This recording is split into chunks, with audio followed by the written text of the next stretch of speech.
quase um motociclista, né? E hoje o clube está mais bonito hoje, né? A minha terceira vez, e bom conhecer aí as meninas. E tá melhor do que a última vez, né? A última vez não teve churrasco. Teve não. Mas bem, eu quero falar hoje com vocês sobre os 3 grandes desafios da igreja. Nós somos igreja, e o que é a igreja? A igreja é um grupo de pessoas salvas por Jesus Cristo e que se comprometeu com Ele em transformar o mundo. Então a nossa tarefa é uma tarefa muito importante, uma tarefa excelente. Nós não existimos apenas por existir. Nós não fomos salvos apenas para sermos salvos. Senão seria muito cômodo. Seria até interessante a gente ser salvo, morrer e ir para o céu. Ou seja, qual a finalidade da gente? Ser salvo e ir para o céu. Então, seria interessante. A gente era salvo, aceitava Cristo, já ia para o céu. Mas não é essa a ideia de Deus. A ideia é que a gente cumpra uma missão na Terra. Uma missão que tem a ver com, pelo menos, 4 áreas. Tem a ver com a nossa intromissão, que é a missão em nós mesmos, a nossa vida diária com Deus, o que Deus tem que trabalhar na nossa vida, o que precisa melhorar em nós. Tem a ver com o nosso próximo, com o social, com aquilo que a gente precisa desenvolver com os outros. Tem a ver com a natureza. É importante a gente ter consciência de sustentabilidade. Não sustentabilidade como tem sido colocado na mídia. Você vê o cara com um cigarro desse tamanho e dizendo que é ecologista. Ora, se ele está destruindo a coroa da criação de Deus, que é ele mesmo, como pode ser ecologista, né? Mas é sustentabilidade no sentido mesmo bíblico, de cuidar do planeta. E tem a ver com o nosso relacionamento com Deus. Em nós termos cada dia um comportamento que mostra a nossa filiação a Deus. Então isso é ser igreja. E vocês são uma parcela da igreja. Onde vocês estão, às vezes eu acompanho lá as fotos que vocês colocam. Então, por onde vocês vão, a igreja está ali. Parte da igreja está presente. Então, ser igreja é ser isso. É fazer parte dessa família, é fazer parte desse grupo que é chamado por Deus, é chamado por Cristo e que tem a missão de transformar o mundo. Só que nem sempre é fácil a gente transformar o mundo.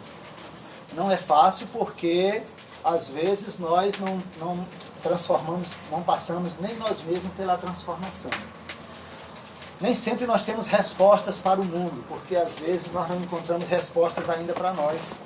Às vezes nós mesmos ainda estamos numa busca por respostas no nosso relacionamento com Deus. Isso também eu diria até que é normal. A fé cristã, ela se dá muitas vezes em meio também à incredulidade. Às vezes a gente pensa numa fé que não vacila, a gente até canta lá a música, eu vivo pela fé e não vacilo. Mas na realidade a gente vacila sim. A fé cristã, ela é uma fé vacilante. A gente vê na Bíblia, os Salmos, por exemplo, mostram claramente a caminhada de homens de Deus que vacilaram, que tiveram medo, que pensaram em desistir. E isso até nos encoraja a não desistirmos. Então nesse processo de ser igreja, nesse processo de transformar o mundo, nós temos 3 grandes desafios que eu gostaria que vocês pensassem comigo hoje, que vocês depois ficassem meditando nessas colocações, até mesmo nas viagens, e até mesmo quando vocês estiverem envolvidos em algum problema que envolva essas 3 questões, que vocês pensem que são desafios da igreja. Então são desafios meus e de vocês.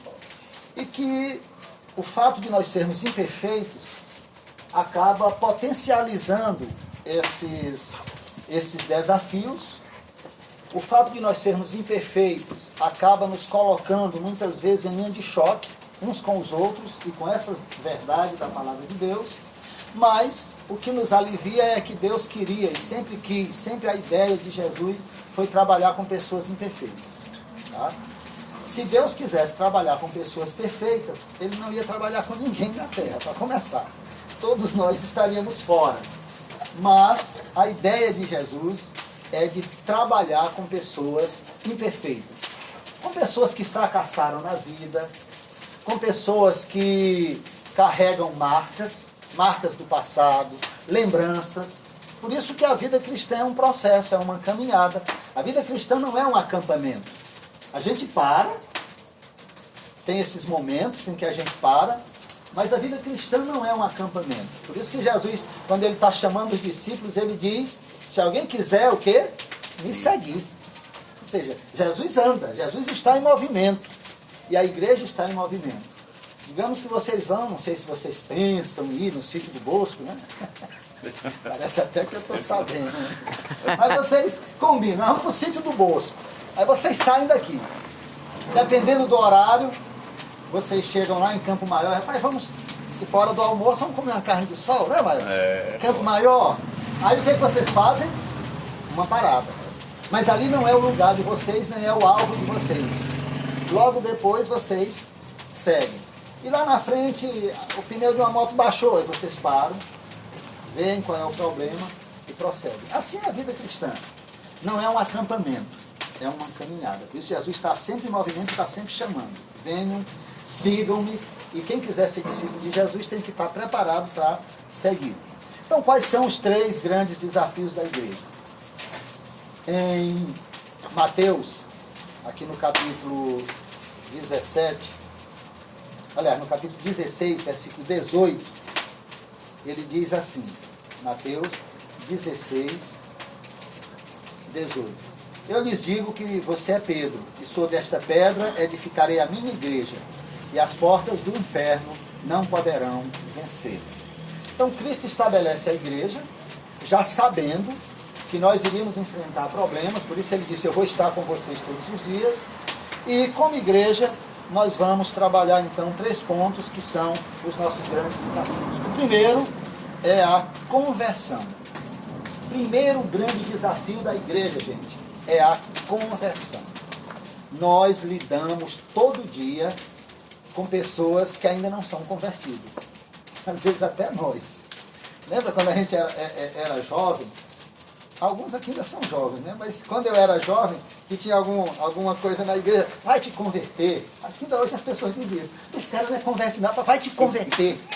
Conversão é o primeiro grande problema da igreja. É a metanoia, a mudança de vida. E nós temos vários textos, eu vou ler só um, Marcos 1, e o versículo 15, diz, o tempo é chegado, o reino de Deus está próximo, arrependam-se e creiam no Evangelho. Primeiro ponto fundamental para nós que estamos na Igreja de Cristo é passarmos pela metanoia, pelo arrependimento verdadeiro. Não é remorso, porque o remorso, ele não chega até a nossa alma. É algo que fica só na mente e que a gente volta a fazer. Arrependimento é formado por 2 formas, ou 2 caracteres, ou 2 características. Primeiro, tristeza pelas coisas erradas que a gente fez. Mas não podemos ficar só nessa primeira parte da tristeza. Nós temos que partir para a segunda. A segunda é uma disposição do coração para fazer o que é certo. Então não basta saber que uma coisa está errada. Eu preciso ter a disposição de mudar. O primeiro desafio da igreja, meus irmãos, é a conversão. Nós temos que lidar todo dia com o velho homem. Nós temos que todo dia botar a mão na nossa cabeça e repreender o inimigo que tenta todos os dias nos tirar do caminho do Senhor. Todos os problemas, ou a maioria dos problemas que nós enfrentamos, é porque nós estamos lidando com falta de conversão. Quando você lida com pessoas convertidas, e conversão vocês sabem bem, você vai numa direção, você tem que fazer uma conversão. Ou seja, você tem que voltar, você tem que mudar a direção. E quando a gente lida com pessoas convertidas, é muito bom. Eu uma vez fui para um piquenique com a turma, eram os irmãos presbiterianos. E a gente foi jogar futebol. E alguém já disse, você quer saber se um cara é crente, bote ele num campo de futebol. Sempre são palavras. É o melhor lugar. É. É o melhor lugar você saber se o cara já é convertido mesmo. Testa as emoções, né? Trânsito, né? No trânsito o irmão chegou pro pastor e disse, pastor, o que que eu faço? Toda vez que eu estou no trânsito eu fico nervoso, dá vontade de xingar, dá vontade de... O pastor disse, primeira coisa, tire do seu carro aquele adesivo, Jesus Cristo é o Senhor. Já que você quer brigar, então pelo menos tira. E a gente estava no jogo e o rapaz foi cobrar um pênalti. E ele chutou a bola com muita força, era só aquelas traves, dois pedaços de pau. A bola subiu. E aí o goleiro olhou para ele e disse, foi gol. E ele disse, não foi gol não, rapaz, foi muito alto. O cara disse, não, rapaz, foi gol. E eu não entendi. O goleiro queria que fosse gol, e o cara que tinha chutado dizia que não era gol. E eu nunca tinha visto aquilo. Que a gente brigava por uma bola, por um lateral. É difícil. Mas quando as pessoas são convertidas, tudo fica mais fácil. Vocês sabem disso. Embora seja um grupo pequeno, tenho certeza que vocês enfrentam problemas. E um dos principais é isso. Falta de conversão. Pessoas convertidas, elas não querem problemas. Elas erram, o convertido erra, o convertido peca, mas o convertido ele tem uma qualidade. Aquela qualidadezinha de Davi. Davi fez coisas piores do que Saul. Deus rejeitou Saul e amou Davi. Porque embora fosse carga torta, peça ruim, mas quando era confrontado com o pecado, Davi se humilhava. O convertido é assim. Ele erra, mas quando ele erra, ele reconhece e ele vai lá e fala, irmão, eu errei, perdão e tal. Então, irmãos, primeiro grande desafio nosso, e quando eu estou falando em igreja, eu quero que vocês entendam. Igreja, quem é a igreja? Igreja Batista no Jote, Igreja Filadélfia, Igreja Presbiteriana? Não. Igreja aqui sou eu, Natan. Igreja é o Ismael. Igreja é o Marcilei. Você é o? Diego. Pois é, tudo dia. Quando eu disser igreja, é Diego. Você é o? Rubens. Rubens. E você é a? Rúdia. Só assim eu perguntava teu nome. E você? Anne. Pois é, igreja é vocês. E você aí? Bernardo. Bernardo. Oswaldo. Pois é. Quando eu disser igreja, não fique pensando na sua comunidade, não, porque nós somos bons disso, né? Ah, porque a igreja somos nós. Nosso primeiro problema é conversão. É nos convertermos dos nossos maus caminhos e passarmos a andar no caminho de Deus. Então, qual é o primeiro grande desafio da igreja? Conversão. Ninguém vai esquecer, né? No final tem a prova, tá aqui. Todo mundo vai ter que responder. Segundo problema, gente, que vocês também devem enfrentar. Comunhão. Koinonia. Em Atos, capítulo 2, 42, diz, eles se dedicavam ao ensino dos apóstolos e à comunhão, ao partir do pão e às orações. Segundo grande problema da igreja, chama-se comunhão. Ah, como é difícil. Camarada, quando você coloca duas pessoas... Eu coloquei um post, a frase não é minha, mas eu achei interessante, e diz o seguinte, onde estiverem 2 ou 3 reunidos, lembra? Existe um ambiente propício à discórdia. Onde estiverem 2 ou 3 reunidos, existe um ambiente propício à discórdia. Tem uma charge, que eu também não sei quem é o autor, mas eu acho interessante. Um navio naufragou e o cara nadou, chegou numa ilhazinha pequena. Aí o que ele fez? Ele era crente. Ele botou uma placa. Primeira Igreja Batista da ilha. 1 hora depois chega o segundo náufrago, cansado, aí olhou, botou uma plaquinha. Segunda Igreja Batista da ilha. Ou seja, nós somos bons de discórdia. A gente discorda às vezes até sem saber. Eu não sei, eu só sei que eu estou discordando. Mas tu está discordando de quem? Eu não sei. O que está todo mundo votando? Pronto, Leonel Brizola. Eu gosto da frase do Brizola. Ele diz, se você tiver dúvida sobre algum assunto, assista a Globo. Se a Globo for a favor, a gente é contra. Então, ou seja, não importa se está certo, se está errado. Gente, segundo grande desafio da igreja, viver em comunhão. Mas a gente sabe que isso aí não é privilégio nosso. Lá na Bíblia a gente já vê Paulo e Barnabé se separando. Isso é antigo. Os pais da igreja já começaram, por causa de doutrinas, de teologia, vão se separando. tem uma história que eu gosto de contar, que a gente ri, mas se o cara estava ali na ponte estaiada e ele queria se matar, e ele tá lá, né? Aí o cara chega, rapaz, não faz isso não, cara. Tu vai te matar mesmo? Ele disse, vou, a minha vida perdeu o sentido. Rapaz, não faz isso não, olha, eu quero te falar uma coisa, Jesus te ama. Aí o cara disse, tu é crente? Sou. Eu disse, eu também sou crente. Você não, cara, não te mata não, tu é crente, eu sou crente. Aí ele disse, e tu é de que igreja? Aí eu queria se matar. Não, ele disse, tu é tradicional ou tu é pentecostal? Aí o cara disse, eu sou tradicional. Eu disse, eu também, cara. Olha, nós dois somos tradicionais, não te mata não, bicho. Mas tu és batista, tu é de que igreja? Batista, presbiteriano? O cara disse, eu sou batista. Pô, eu também sou batista, rapaz. Olha aí, faz isso não. Tu é batista renovado ou batista tradicional? O cara disse, tradicional, eu também. Aí ele disse, tu é da igreja batista meio norte ou tu é da batista piauiense? Eu disse, piauiense, então eu sou da meio norte, não, pega se tu quiser. Então, às vezes, uma besteira nos separa. Às vezes uma coisinha simples, uma coisa que não tem sentido. Comunhão é o nosso segundo desafio. Nós somos chamados para a fraternidade. Nós somos chamados para a comunhão. Não é fácil. Eu fico às vezes imaginando como foi o colégio apostólico. Jesus chama 12, e dos 12, que era Mateus, era cobrador de impostos, trabalhava na Receita Federal Romana, aqui para nós é leão, né? Lá era águia.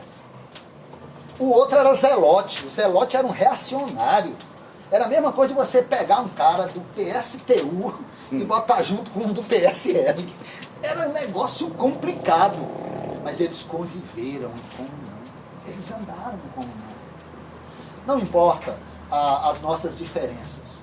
O que nos une é maior do que o que nos separa. Nós precisamos compreender essa verdade. E nós temos que vencer o desafio da comunhão. Temos que ter tudo em comum. A mesma fé, o mesmo Senhor. Não significa, gente, comunhão não significa que se for pintar isso aqui, todo mundo quer preto. Eu queria que fosse laranja, que é a minha cor predileta.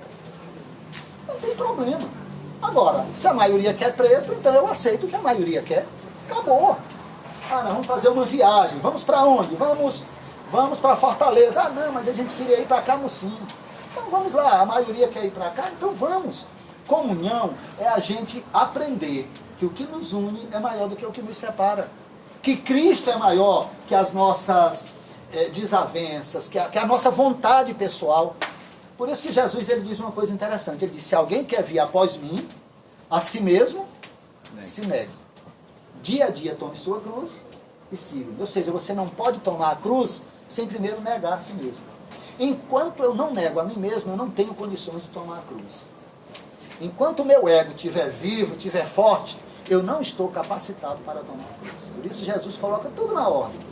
Negue-se a si mesmo, aí tome a sua cruz. O problema é que tem muita gente querendo pegar a cruz sem negar a si mesmo. Aí pega a cruz no caminho, corta um pedaço da cruz, bate com a cruz na cabeça do outro, mata o outro com a cruz. Por quê? Porque ainda não negou a si mesmo. Esse é o grande problema. Então, qual é o nosso primeiro grande desafio, meninas? Conversão. Meninos, qual é o segundo? Comunhão. E o terceiro, eu sei que vocês têm prazer em fazer, o terceiro grande desafio é proclamação. É ser uma igreja querigmática. É o querigma. Marcos 16:15, mas os 4 evangelhos falam da grande comissão. Ide por todo mundo, pregai o evangelho a toda criatura. Esse é o terceiro grande desafio da igreja. Nós fomos chamados para pregar. E eu digo para vocês, é muito bom pregar no Brasil. É muito legal. É muito bom pregar em países católicos. Eu conheço missionários que dizem, é bom demais quando a gente chega num país católico para a gente pregar. Por quê? Porque os católicos já fizeram uma prévia, já falaram de Deus, falaram da Trindade, falaram de Jesus. Mas o que eu percebo, gente, é que não é tão fácil hoje se pregar o Evangelho. Leandro Carnal, ele tem um texto, um vídeo, que eu já até preguei em cima desse vídeo, quando ele fala da sociedade líquida. E ele diz uma coisa que eu achei interessante. Eu até falei que são pedras que clamam. O cara não é crente, o cara não é não é um seguidor de Cristo, mas ele fala algo muito forte. Ele diz como pregar para alguém que leva Cristo no carro, leva Cristo na camisa, leva Cristo em todo lugar, mas não leva no coração. O grande desafio nosso hoje é pregar o Evangelho. Mesmo num país cristão como o Brasil. Por quê? Porque todo mundo já tem Cristo, todo mundo já vai para o céu, todo mundo já se acha dono de tudo, da verdade. E quando você chega com o Evangelho que transforma, as pessoas já não querem ouvir. E muitas vezes nós também temos medo de pregar. Hoje, nessa sociedade do politicamente correto, para você ser aceito, você precisa aceitar. E aí ninguém fala de nada. O pecado é relativizado, já quase não se tem mais pecado, tudo agora é questão de cultura, tudo é questão cultural. Ah, mas isso é cultura, isso é da nossa cultura. E aí o pecado vira cultura, já não se prega arrependimento, já não se prega que Jesus é o único caminho. Então, proclamação do Evangelho continua sendo o terceiro grande desafio da igreja. E aí o Brasil se torna um país cristão, a partir da década de 80, com os teleevangelistas, as igrejas na televisão, mais de 80% das pessoas que aderiram a uma igreja evangélica nos últimos 30 anos não conhecem o Evangelho. É triste isso. Nós temos que pregar dentro da igreja. Um colega católico me disse uma vez: eu não gosto de ir na igreja evangélica porque vocês ficam chamando a gente para aceitar Jesus, como se a gente não tivesse Jesus. Eu disse: não se preocupe não, que a gente está chamando a gente mesmo. Mas o apelo é para nós também.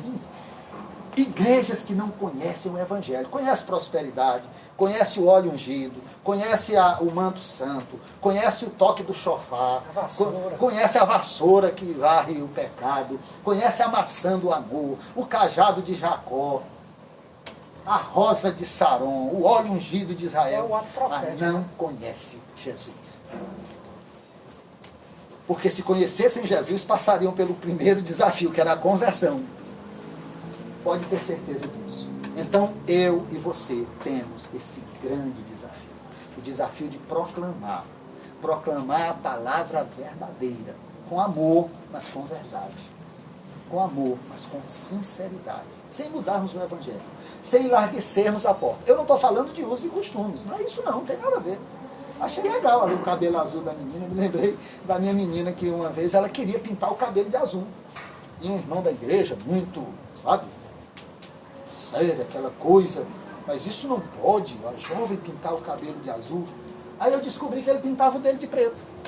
Então o problema era a cor do cabelo, então, né? Que ele pintava o dele de preto. Pô, eu nunca pintei o meu. Você disse: pai, pinta não, minha filha, deixa aqui, não tem problema não, eu acho bonito. Não é isso, meu irmão, não é a cor do seu cabelo, é o seu caráter. Se o seu caráter é bom, não é a cor do seu cabelo. Eu fui impactado por um rapaz. Alguém pediu para eu fazer uma visita. Eu não conhecia o camarada. E eu fui. E quando eu cheguei ele trabalhava com... Ele era marceneiro, muito bom. E quando eu cheguei lá na oficina dele, eu disse que queria falar com ele, me apresentei. O cara começou a chorar. Ele chorava copiosamente. E ele chamou os funcionários dele e disse: para tudo, o pastor chegou. Aí eu me assustei com aquilo, porque eu não tinha esse costume. É igual quando tem formatura na igreja, as pessoas dizem: bença, pastor. Eu não tenho esse costume. Aí eu falei: Deus te abençoe. As pessoas iam me tomar a benção, Deus te abençoe. E aí ele me abraçou e ele chorava. E aquele rapaz chorava, gente. Eu nunca tinha visto aquilo. E aí eu sentei, conversei com ele alguns minutos, li a Bíblia, oramos, cantamos. E aí ele disse: pastor, que bom que você veio aqui. Eu fui em algumas igrejas e eu fui discriminado. Eu disse: eu sou pai de família, isso aqui tudo é meu, eu trabalho, eu dou emprego, mas eu tenho um problema, que as igrejas não me aceitam por causa desse problema. Eu, Marcilei, tu também não seria aceito, nada. E nem você. Ele tinha uma tatuagem bem grande aqui. Olha o problema do rapaz. Aí ele tirou a camisa e me mostrou chorando. Pastor, tem jeito para mim por causa dessa tatuagem. Meu irmão, se não tiver o sangue de Jesus, não tem poder. Se o sangue de Jesus não tem poder para... Vejam até onde vai. Não tem nada a ver, não é isso. Nós sabemos que não é isso que muda a pessoa. Né? É Jesus no coração que faz a diferença. Então eu não estou me referindo a essas questões da cor do cabelo, de uma tatuagem que você usa, da jaqueta preta, do símbolo da caveira, né, que é até interessante o significado que vocês dão para eles, para a caveira, que muita gente às vezes não sabe. Então, eu estou falando de algo mais profundo. Eu estou falando de conversão genuína, de mudança de vida, que faz com que a pessoa, onde ela chega, ela deixe um ambiente melhor. Não importa como ela está vestida, não é a cor, não é isso. O que muda, meus irmãos, é Jesus de Nazaré. Eu quero terminar. E eu comecei dizendo que é a igreja. Mas primeiro me digam quais são os 3 grandes desafios, para ver se lembraram. Meninas, qual é o primeiro? Conversa. Qual é o segundo? Comunhão. E o terceiro? Proclamação. Então não vou nem fazer a prova, já aprendi. Mas eu falei no início que a igreja é um grupo de pessoas salva por Jesus Cristo, que se comprometeram com Ele, com Jesus, em transformar o mundo. Mas como é que a gente transforma o mundo? A gente transforma o mundo transformando pessoas. Homens e mulheres transformados é que transformam o mundo. Eu falei numa formatura que eu não acreditava que a educação mudava o mundo. E as pessoas não gostavam. Imagina dizer isso para pedagogos, para discípulos de Paulo Freire, olha. Eu disse, não muda. E eu vou provar para vocês. Os maiores roubos quem cometeu, foram os inteligentes. Essa máfia que roubou o Brasil é só menino inteligente. Menino que super estudaram. A bomba atômica, quem fez, foram pessoas que a minha inteligência não chega a 1% da deles. Quem muda o mundo, gente, é o amor. Quem muda o mundo é Jesus. O cara pode ser mais inteligente, pode ter estudado tudo, se ele não tiver Jesus, se ele não tiver Deus, ele não faz diferença no mundo. É como aquele médico que está ali e a pessoa chega morrendo e ele nem olha. Uma pessoa me disse chateada, que chegou para ter filho, sentindo dores. E sabe o que disseram para ela? Quando estava fazendo, não estava gritando desse jeito. Ou seja, médico estudou 8 anos, enfermeira estudou lá 4, 5 anos, mas não tem amor, não tem coração. Não adianta. Quem transforma o mundo são pessoas, mas pessoas transformadas pelo Evangelho de Jesus Cristo. Então que Deus abençoe vocês e que vocês continuem sendo esses agentes de transformação, onde vocês estiverem. Que vocês levem essas 3 coisas. Levem a mensagem que faz com que as pessoas se convertam. Digam mesmo para elas, arrependam-se, convertam-se ao Evangelho de Jesus. Que vocês sejam pessoas da comunhão. A comunhão entre vocês, comunhão com outras pessoas, comunhão com aqueles que precisam de um abraço. E que vocês sejam proclamadores desse Evangelho verdadeiro. Aí sim, a igreja vai estar avançando, muito mais, estará vencendo seus desafios. Que Deus nos abençoe, que Deus abençoe vocês. Eu agradeço a oportunidade. Desculpe se eu falei demais, mas é porque eu sou meio empolgado. Deus abençoe. Olha lá,